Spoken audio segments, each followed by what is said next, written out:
I got a story. You mentioned Ray and Ghost, right? Yeah, yeah.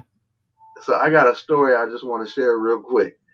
Uh, I was I was a youngster and I was doing a radio show at City College in San Francisco, and we Mm. were blessed to have we were best blessed to have the Wu come through, and Oh, yeah, so we doing an interview and playing some of their songs and chopping it up, and after the radio show, we went out to the parking lot, and they were like, "Who got that Cali weed?"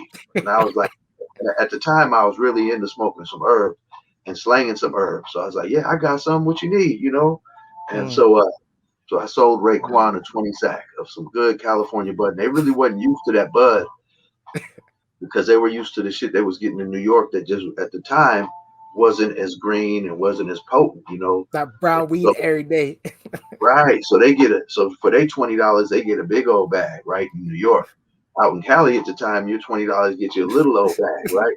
Because it was just different. It was different get down, you know. So I sold 20 to Raekwon the chef, and we talking, and then Ghost goes, "Hey, let me get one." So I give Ghost one, and he pulls out a wad of money this thick, at least $1,000, probably more, you know. And Mm. uh, and he hands me 20. I give him his sack, and he's like, "Hey, yo, B, you know, this ain't as big as what you just sold my brother, man. You know, I want one as fat as what you sold Ray."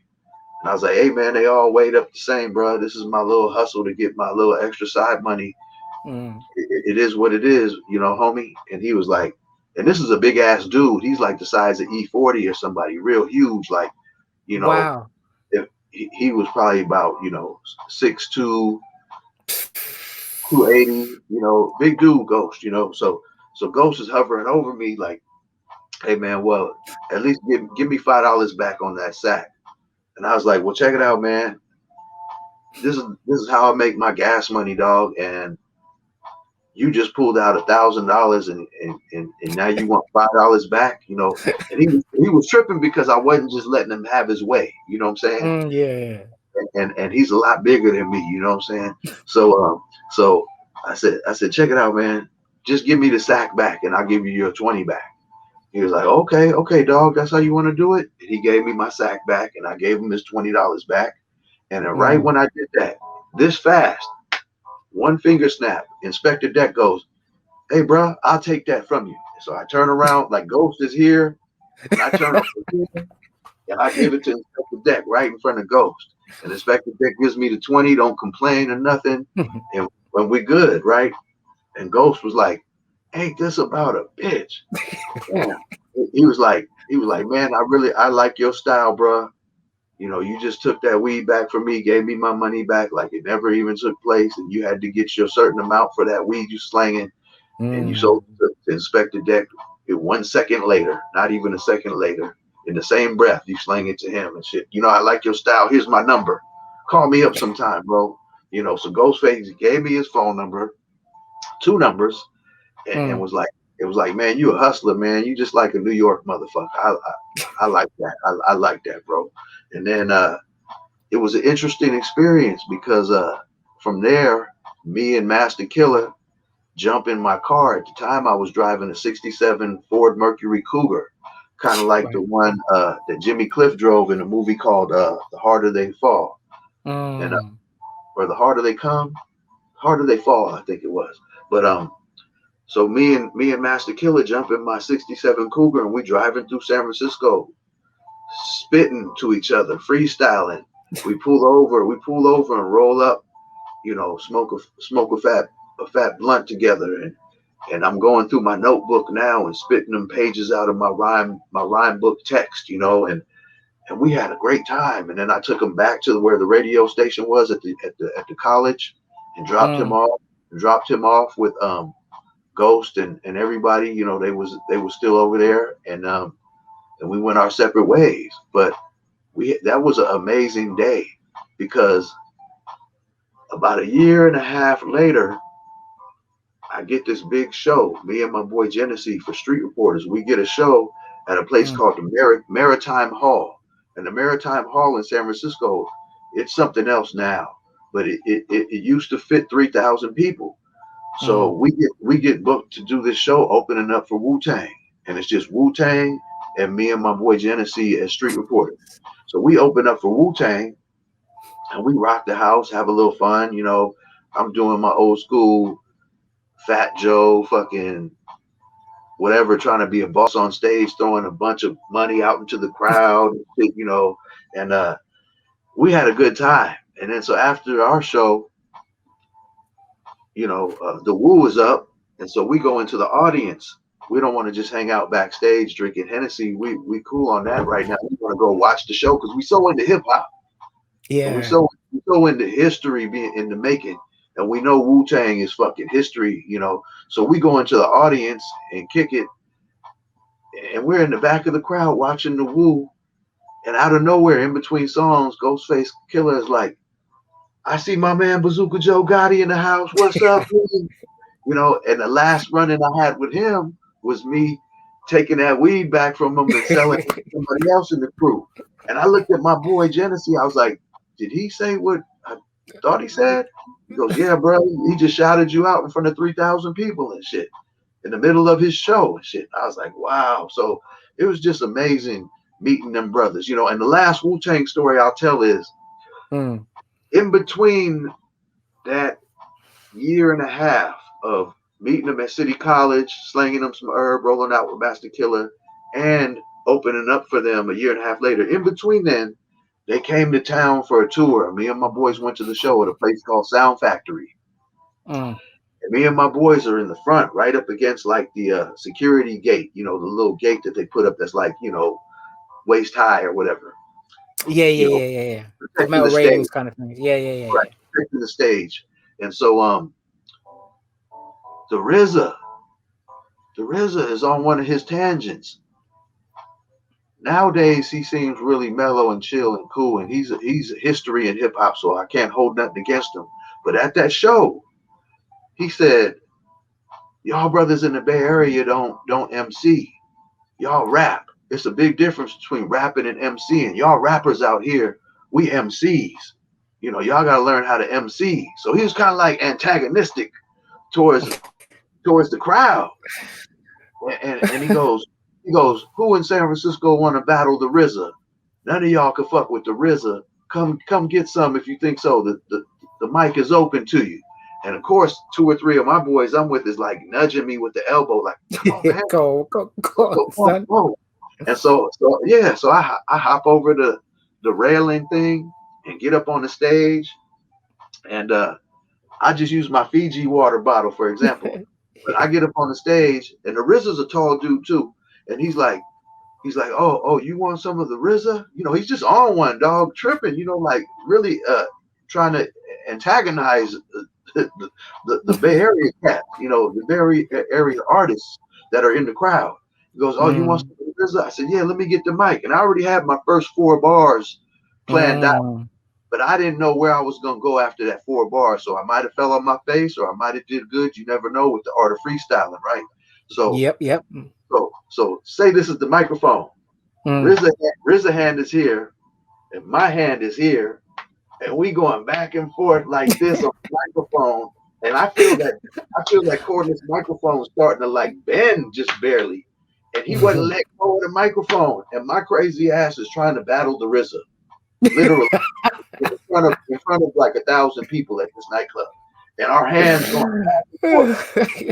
I'm like whispering, and the RZA is history in hip hop. I'm whispering to the RZA, man, give up the mic, man, give up the mic, and we going like this over the mic, and finally I was like, oh, this dude ain't giving me the mic, And at the time, I wasn't full of myself, but I wanted to represent the Bay because he called us out, and I knew my rhyme skills could at least hang for a minute. I didn't know if I was going to get eat up or not, but I was willing to take that chance. And he never let go of the mic, right? And then he said some other crazy shit, to the audience, and I jumped off the stage.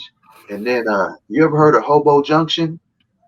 It's a brother named Saphir, and he was with a crew called Hobo Junction.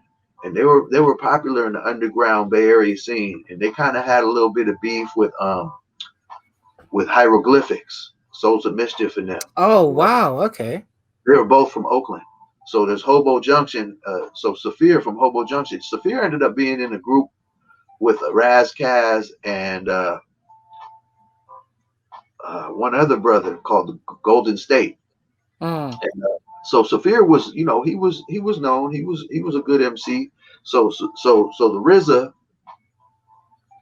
he said, if you a brother, you can get up on stage and battle the RZA.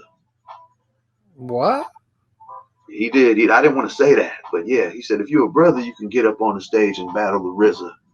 And so I left the stage like, oh, this dude's kind of a dick, right?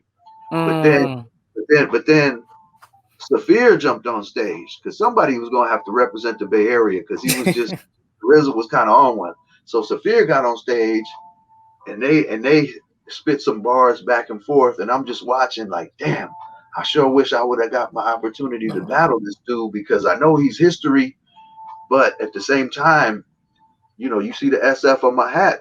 Yeah. That's San Francisco. And I had to represent where I was from because I don't want anybody thinking that we all a bunch of weak ass wannabe rappers. I want to let them know that the culture is alive here too. So it didn't work out for me battling the RZA, but Saphir ended up going against them. But they didn't battle as much as I was going to take it to them. They just spit some bars back and forth, gentlemanly, and that was it. And then Saphir got off stage to a bunch of applause, and that was it for the evening. But that was like another chapter of my Wu-Tang. Like, it was just a trip, bro. Like, there was like 3 different times where I hung out with them. It was even another time I hung out with Inspector Deck, and Wu-Tang is such a force in the history of hip hop. Ghostface and Raekwon was just on Versus. You ever heard of Versus? Yeah, no, I actually touched on that with that's why I spun them in my DJ set. Right. And also we spoke about it on the latest episode, which is dropping. Well, by the time this comes out, it's dropped already. But yeah, so episode 5, we touch on Versus. But that was I didn't manage to see all of it, but I did catch the little bits and bobs. But funny enough, as you know how things would happen. Sorry to cut. It's just like my favorite track of Raekwon is Live from New York. Like I remember having the CD and that track I would keep on pressing repeat on. As soon as I tuned in, that was a song that he jumped in to start spitting, was Live from New York. So I'd stayed for that, but because it was a bit late on my end. But I know that they've definitely got. I know that RZA. I saw RZA come in, and then also, the heartfelt message from Ghost at the end, as he said, life isn't a computer game. You've only got one life. You ain't got like 3. So just make sure you love each other, and then also the other projects. But sorry, yeah. So and Versus is what got us through quarantine as well. There was some amazing Verses. Right. So they had Versus the other day, and then the RZA was on Versus with Primo. A few months back. Yeah, that was sick. I watched that. That was dope. So I would never try to take anything away from the Wu, but I'm just sharing my experiences.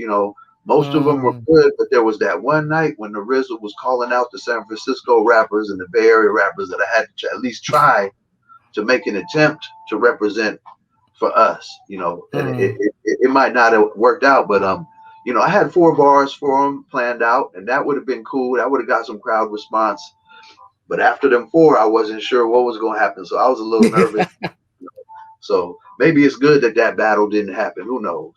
Yeah, possibly. I mean, like you said, the time frame that you're talking on as well. It's like you said, this is a completely different face of Wu. And as I think this also touches on quite interestingly, just as we're wrapping it up, is the fact of how if that was to happen now in today's age, then that's cancel culture written all over that. 100%. That's a rabbit hole you don't want to go down. Whereas as if you look at it from there, like even like yourself, it's just like, well, you know what? Yeah, I don't feel too respected by it. And also with him then adding the additional ad libs, but it just goes to show is like RZA definitely at this point today would not say or probably express that same kind of notion of things. If he was going to go challenge someone, you go challenge someone fairly. But look, for us who know hip hop, we know it came from it was a community. That was exactly what it was.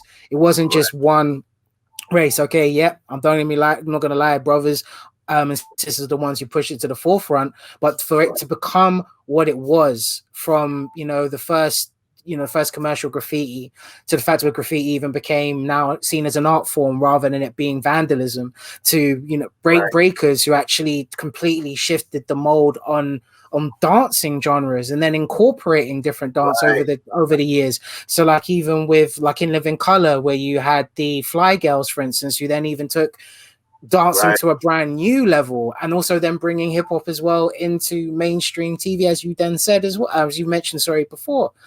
So it's just been a complete and whole journey. But you, for sure, if anything, and maybe I need to start doing this when I get a few more people in my back pocket, but I definitely need to do like a story, or a little, at least your stories and pockets, because other than yourself and the people that know you now, whoever sees this will know your Wu story, and then your experiences and such as well. I'm not saying that's what defines you at all in any way, shape, or form. So make sure you go check out Bazooka Joe Gotti, available on all streaming platforms as well. Make sure you definitely support that. Streets Disciples obviously out. And then also, if you during these times as well, check out Frontlines, the mixtape as well, dedicated to all the frontline workers who helped get us through this whole quarantine. So yeah, 100%. Make sure you check out BJG and support. Definitely looking forward to your new projects. But I just think that with these kind of stories, I think it'd just be nice to have, remember like those old school hip hop videos and tapes that used to have all those DVDs, and people actually start to break down what it was like, really giving an in-depth scene, not just from the cases of people that we know and who are, as we say, big up on the scene, but it's just all those little bits, those crooks, those nooks, those crack, it's just everything that makes what we are today, because then you start to build a full picture, a picture that you would never get to see or understand, because there wasn't camera phones and there wasn't the internet at that particular moment. Your experience was your experience. I mean, how many people out here can say they shared a blunt with Masta Killah at the end of the day? That's what I'm saying. And not even just that, busting a freestyle with him as well. Now, come on, son. Like good old Ed Lover used to say, come on, son. Come on, son. Come on, son. I used to love, when I was a young kid, you remember Original Concept? No, can't say I did. Original Concept was Ed Lover and Dr. Dre's group. Oh, okay. And they had a song back in the day called Knowledge Me. Right.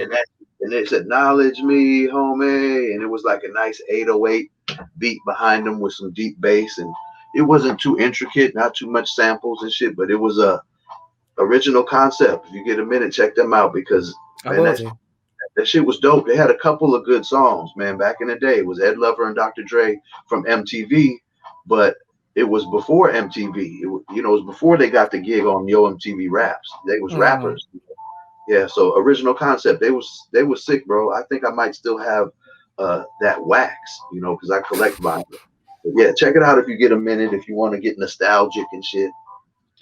Yeah, well, I know I'm definitely gonna do that. So, and also, yeah, just email me a whole bunch of stuff that you think might be worth the listen to as well, and also your tracks as well, so I can support you on the Real Vibe show on the Loud Bass One Mixlr radio station. Street Disciples. Yeah, 100%. Yeah, definitely. And then I'll spin those as well and can connect you to it. So, anything you want to plug before we finish up? Oh man, I just want to say thank you for having me, Juju. Man, I really appreciate this. It's always good chopping it up with you. And I